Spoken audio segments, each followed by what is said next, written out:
Bonjour à toutes et à tous, aujourd'hui j'ai acheté un super casque de réalité virtuelle, premier des ventes chez Amazon. Vous allez pouvoir le gagner, mais avant ça, laissez-moi le tester.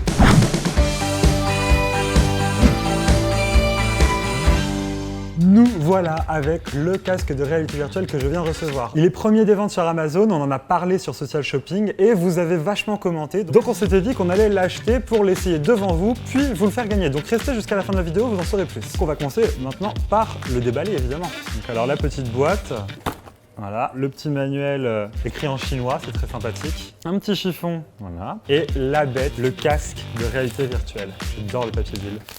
Il est assez mastoc au final, il pèse son petit poids. Les finitions n'ont pas l'air trop mauvaises, mais le plastique sonne complètement creux et ça fait assez toc. Au premier aperçu, je vois directement deux petites molettes, à droite et à gauche, et c'est pour régler la distance entre le téléphone et les yeux. Ensuite, il y en a une troisième qui se trouve ici. Ah ben clairement, voilà, c'est ça. Celle-là, c'est pour régler l'écartement entre les deux lentilles.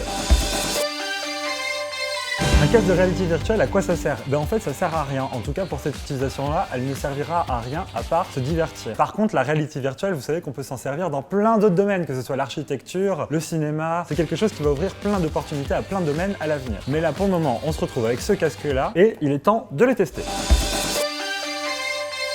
J'ai récupéré un iPhone 7 Plus. Dessus, j'ai déjà installé une petite sélection des meilleures applications du moment. Je me suis dit que ce serait l'occasion. Parce qu'effectivement, ce casque n'embarque aucune technologie en fait. C'est le téléphone qui fait tout. Donc, il y a besoin d'applications pour engranger la réalité virtuelle. Donc alors, je pense qu'il faut mettre le téléphone dans le casque.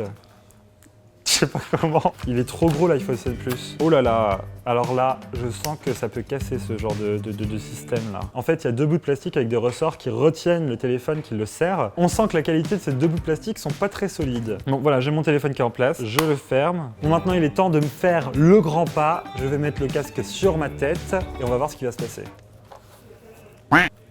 Alors je pense qu'en fait il faut allumer les trucs avant à l'intérieur. J'étais certain qu'il allait y avoir un truc, tu vois, et ben non. Loser. Je suis vraiment un nul. Je pense qu'en fait il faut que je lance une appli à l'avance. Je vais tester en premier le roller coaster parce qu'il m'a l'air bien fun. J'ai lancé l'appli, je mets vite le téléphone. Oh putain, ça coince. Putain, et ça fait super mal aux yeux. Ah voilà, peut-être qu'en ajustant, je vois un peu mieux. Ah oui, ça fait quand même un effet. Je suis censé être dans un roller coaster, alors oui, je le vois, etc. Mais il y a un problème, il y a un truc qui gêne à mon immersion, c'est le fait que je vois en fait les bords. Et en fait, au final, c'est pas un grand rectangle vaste devant moi, c'est vraiment un petit carré. Oh putain. Ah, et quand ça prend de la vitesse, ça change tout. Ah oh, ah oui. Clairement, ça fait son effet. On a des petites sensations quand même de vertige au moment où il y a des gros virages ou des grandes descentes. On a cette petite sensation-là quand même. Par contre, il y a vraiment un problème technique. Je sais pas si c'est moi qui l'ai mal réglé ou pas, mais je vois carrément le bord en fait. Il n'y a aucune immersion. Je me sens pas englobé je me sens pas immergé. J'ai pas l'impression que c'est tout autour de moi en fait. C'est ça le problème. Je vois vraiment juste un petit carré devant moi au final. Je vois à travers cette petite fenêtre. Je vais tester du coup une autre appli. On va tester le Date. Alors je le mets, c'est parti, j'ai lancé. What? En fait, c'est une vidéo qui est pas en 3D, c'est juste en 360. Alors je suis dans une piscine avec une fille qui fait des petits trucs. Bonjour. Il y a une meuf qui arrête pas d'être comme ça à côté de moi. Bon, le Date, c'est nul. Testons un jeu. On connaît tous le jeu où on doit aller à droite, à gauche pour éviter les trains. Là, il y a la même chose, mais en mode surf et en réalité virtuelle. Donc je sais pas comment ça va fonctionner. On va tester. Start. C'est semblable au même jeu qu'on connaît, hein, d'aller à droite à gauche, sauf que là en fait c'est en penchant la tête. Mais je perds tout le temps. Hello, darkness, my old friend. Le jeu Subway Surfer, c'est nul. Dernière appli, donc je vois en 360 mais pas en 360 3D, donc il n'y a pas de profondeur ou quoi. C'est vraiment désagréable le côté image saccadée. Bon, j'arrête.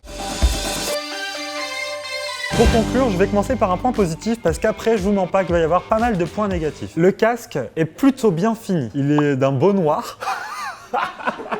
Et d'un plastique assez, franchement, bon voilà, c'est pas dégueulasse. Un autre point positif, parce que je suis gentil, hein, il coûte moins de 40 €, donc franchement c'est pas cher pour faire une première expérience VR. Mais, je déconseille à quiconque de faire sa première expérience VR avec ce genre de casque. Commencez plutôt sur un bon casque de bonne marque. Le second point négatif que je vais relever, c'est le petit champ de vision. C'est tout le temps hyper restreint et franchement ça bloque complètement l'immersion. Je suis très déçu par rapport à ça. Je m'attendais que pour une première expérience VR, je puisse avoir l'impression d'être immergé dans un univers, alors que là c'est pas du tout le cas. La fenêtre du champ de vision est franchement grande comme ça. Ensuite, je pense que le casque, même sans le téléphone, eh bien il pèse un peu lourd. Et du coup, c'est pas très agréable à porter au bout de la tête. Ça devient tout de suite très pesant, on tombe un peu en avant comme ça. Et je pense qu'à la longue, ça sera pas très agréable pour notre cou ou quoi. C'est ce qui m'amène au dernier point négatif, c'est qu'on ne peut pas utiliser ce genre de casque sur le long terme, c'est-à-dire sur une longue session de jeu, car la technologie réside à l'intérieur du téléphone et pas à l'intérieur du casque. Donc, en fait, il y a une latence entre nos mouvements et ce qu'on voit à l'image. Et en plus de ça, il y a une image qui est pas du tout fluide, c'est très saccadé et ça peut vite donner des nausées. Bon alors ouais, c'est pas le casque de réalité virtuelle parfait, etc. Mais c'est le numéro 1 des ventes Amazon, donc je voulais absolument le tester